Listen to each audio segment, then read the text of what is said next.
Hey guys, welcome back. I'm back in my hide. Well, it's not my hide, it's my dining room. Yeah, just to bring you up to date. The weather today is not great, so I'm not expecting a lot of activity. But having said that, I've seen the blue tits and the long-tailed tits flying around. Also, what I've done is I've brought the feeder station just a little bit further. So what I'm finding is I've got the 70 to 200, and even with that, zoomed right out to 200 mil. You know, because the birds are quite small, you know, it's like you have to really crop heavy in when you're editing the photos. That obviously causes a lot of noise, and then you have to reduce the noise, which softens the image, and then you try and get the sharpness back through Photoshop. You can see why, you know, these wildlife photographers have these massive lenses, so they can get as much in the frame as possible. You know, whether it's the 400mm or 600mm.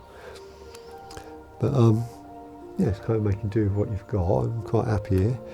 Well, what I've been doing with regards to the hedge is, I used to like cut it twice a year, sort of June time, and then again sort of end of September. I'm very conscious now of the environment and all that kind of thing. So what I do now is I just do it once a year. I do it probably towards the end of October. And what that allows is, because we get lots of blackberries and honeysuckle and sort of wild roses growing in the hedge, it allows for a lot more insect life, you know, the butterflies and the bees and all the other kind of insects, which in turn is more food for the birds. And yesterday, you probably might have seen on drone footage, where the field backs onto the woods, you can't actually, you know, the field by us is fenced off, so we used to grow Christmas trees in there. But what we get the deer come into the field just up there, and also you can see along the fence line in the woods. And yesterday, I mean, I've got a picture of it just with me zoom lens of these two stags, like practicing there for the runting season, I guess. So that's pretty cool. I saw that. If this picture's come out okay, I'll stick it up so you can have a look. But again, it was sort of quite far away on the other side of the field. But yeah, so it's not a lot happening at the minute. So what as I said before, I'm on the tripod, so I'm in a kind of fixed position.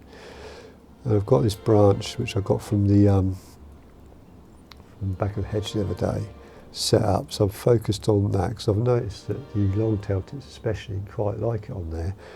So they'll go from the hedge to the feeder, and then sometimes they'll jump onto the branch.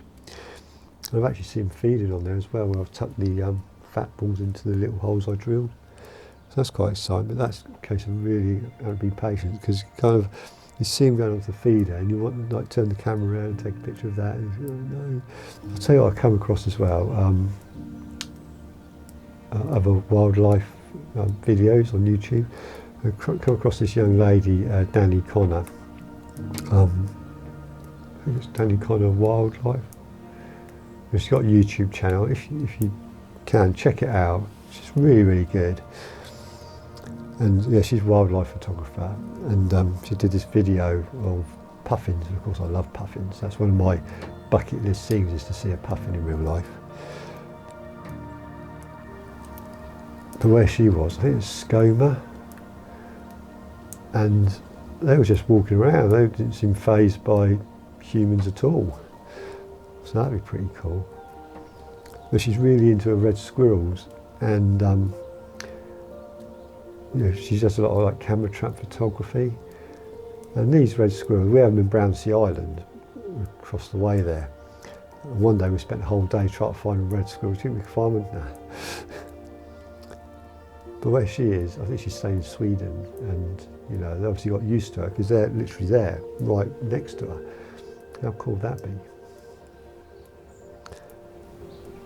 We did get a grey squirrel coming in when we first started feeding birds, because grey squirrels used to come in and feed off the feeders, but I haven't seen them lately, so I don't know the name a bit further. You can see them coming across a bit like, you know, you see the squirrels with the James Bond music going across the old fences and everything. But they never seem to come this far up anymore, so that'd be pretty good, get a squirrel. Ooh. robin there.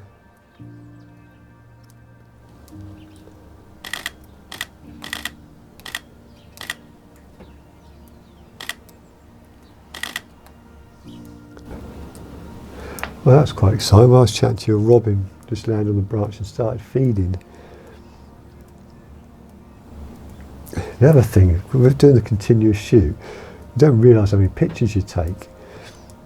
When I've loaded up into Lightroom the other day, there's like over 100. Well, I never take 100 pictures. And what I do now is I just check them through. Just if there's some rubbish ones or I missed a bird, I just delete them. So it saves load the computer up. Anyways, got a cup of coffee there, so I'm going to drink that and I'll get back to you in a bit.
Oh guys, I've just come in, I've got to share this with you. I was sat in the front room just watching the telly and doing what I quite often do. I just sort of stare out over the bay window so you can see the field and the woods. And I saw this white thing sat on the post. I thought, what's that? So I got my old binoculars out, checked, it's the barn owl. Quickly running, grabbed my camera, and I tell you, I was so excited, I was sort of shaking like that. And I thought, God, concentrate. And I was thinking about shutter speeds and I was thinking about the ISO. So it's quite dark out there, so I really ran the ISO up high, so they're going to be quite grainy pictures. And I've not done the whole kind of like panning and shooting thing, so I kind of think autofocus, get all that sorted out. There's like a million things going through my mind, and it was just sat there. And then just out of the blue, in the corner, I saw this thing fly past me, and it was another one. So I thought, blimmin' heck. So I'm there trying to shoot that. Then the other one took off and I had two flying around. They were like diving down, trying to catch prey. Anyways, I don't know how many shot. I probably took about 1,000 pictures. I don't know. I was going. Anyways, look at it. I've got a couple of pretty good ones for first attempt. They're probably going to be really grainy because the ISO is so high. Like I said, it's really dark out. But I just wanted to come in there and share it because I was just like so excited. Look at that. But yeah, so anyways, that was just kind of the icing on top of the cake today, really. And I've had a really great day today with the birds out in the garden, and then say just to finish the day off with that. So cool. I'm such a happy bunny at the minute. So with that, I'm just going to sign off now, have a cup of tea and calm down, look through the photos, and if I've got some decent ones, I'll stick them up at the end for you. So yeah, I just want to share that with you so you can kind of join in with me excitement really. So yeah, I'll see you in a bit.